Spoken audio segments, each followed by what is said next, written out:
ribuan bakat terbaik telah melalui audisi online. Mulai dari yang keren, lucu, haru, dan luar biasa. Bagaimana aksi mereka selengkapnya? Saksikan di Indonesia Mencari Bakat 2021 audisi juri mulai 9 Oktober, hadir setiap Sabtu dan Minggu jam 6:30 malam hanya di Trans TV. Sabtu Minggu ini jangan kemana-mana. Ada yang seru dan luar biasa. Ajak semua keluarga kamu untuk nonton Trans TV. Ingetin tetangga kiri kanan juga ya. Mulai hari Sabtu dan Minggu, tanggal 9 dan 10 Oktober jam 6:30 malam. Saksikan audisi juri Indonesia Mencari Bakat 2021 hanya di Trans TV. Indonesia Tunjukkan bakat.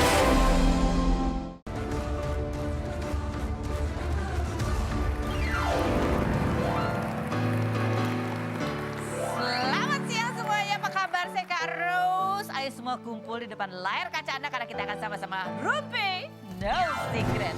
Wah. Ke pojokan dulu yuk. Seperti biasa kita bahas dulu berita-berita yang hot baik yang datang dari dunia nyata maupun dari dunia maya.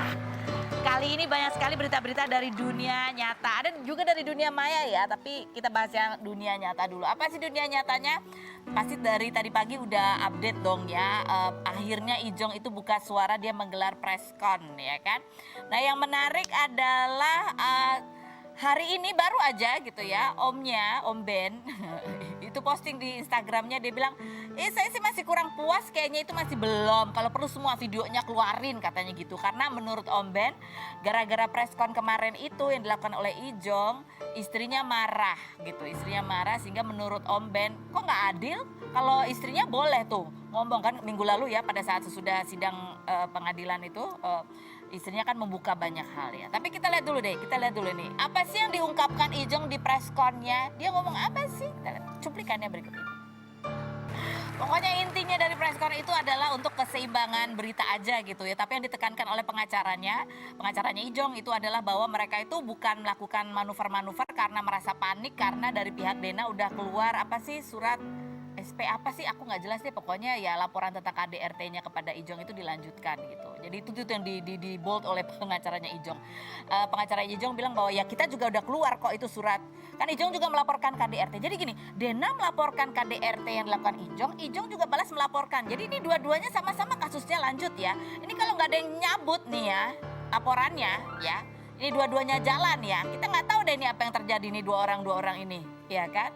Gitu kurang lebih. Terus yang menarik adalah ya pokoknya Ijong banyak menjawab semua yang berdasarkan juga tuduhan-tuduhan yang sering dilontarkan dan apa ya opini-opini yang berkembang terutama di kalangan netizen. Tapi yang menarik adalah ketika ditanya mengenai perselingkuhan gitu ya, itu tadi ada statement yang menarik kalau buat saya ya.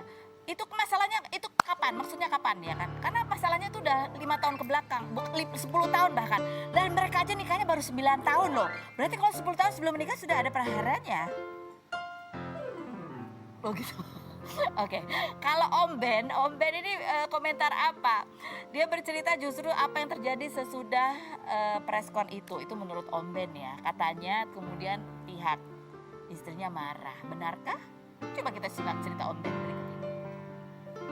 Jadi karena minggu lalu kan ada banyak juga pihak Dena juga menyebarkan video yang menjadi bukti laporan KDRT-nya. Kemudian juga ada chat kalimat-kalimat dalam chat WhatsApp yang dianggap kasar begitu ya. Itu semua kemarin dijawab oleh Ijong. Terus ada apa lagi ya? Ya beberapa lagi lah gitu, bisa dilihat selengkapnya ada di YouTube ya. Nah kita baca sekarang komentar netizen. Iya sudah nggak harmonis 5 tahun ke belakang. Kok bisa sama katanya Ririn? Kok bisa sama katanya? Katanya Ririn sudah mau bercerai dari 5 tahun yang lalu juga. Ada artikelnya, coba artikelnya bunyinya gini nih. Kok sama gitu ya? Ririn Dwi Arianti ternyata ingin bercerai dengan Ali Bragi sejak 5 tahun yang lalu. Tahun berapakah itu? Berarti 2016 ya? 2016 ya. Ini ada artikelnya. Tapi kan kata Ijong tadi lebih, bukan cuma 5 tahun, bahkan 10 tahun yang lalu. Udah kalau menurut Ijong, berarti dulu. Gimana sih? Tapi ini ada hal yang menarik ya. Kita sebelum ada prahara-prahara ini, kita dulu adalah sempat dengar ya, sempat ada berita-berita gitu yang perlu kita konfirmasi mengenai Ririn dan Aldi gitu ya. Nah di tahun 2020 kalau nggak salah kita ketemu sama Ijong karena itu memang lawan mainnya di sinetron, maka kita tanya ke Ijong lewat bisik-bisik tetangga. Ini ada gosip ini nih tentang Ririn. Ririn sendiri kalau di lokasi syuting gimana sih gitu. Bener nggak sih gosip itu gitu ya, kita tanya ke Ijong ya di tahun 2020. Seperti apa jawaban Ijong kita? Kamu satu sinetron sama dia? Satu sinetron. Gimana kondisi dia akhir-akhir ini? Makin kurus, makin gemuk, biasa aja? Santai? Biasa aja. Santai? Santai. Kan ada gosip-gosip ini, dia suka ditungguin wartawan di lokasi syuting nggak? Enggak. Udah enggak? Enggak. Dulu-dulu sempat kali nggak? Enggak. Ya itu katanya sih itu wartawan doang yang nyipta. Teman media sama fans yang iseng aja yang nyiptain. Padahal mereka di rumah bareng tuh. Oh gitu? Oh. Serius? Iya. Ya itu nggak ada hubungan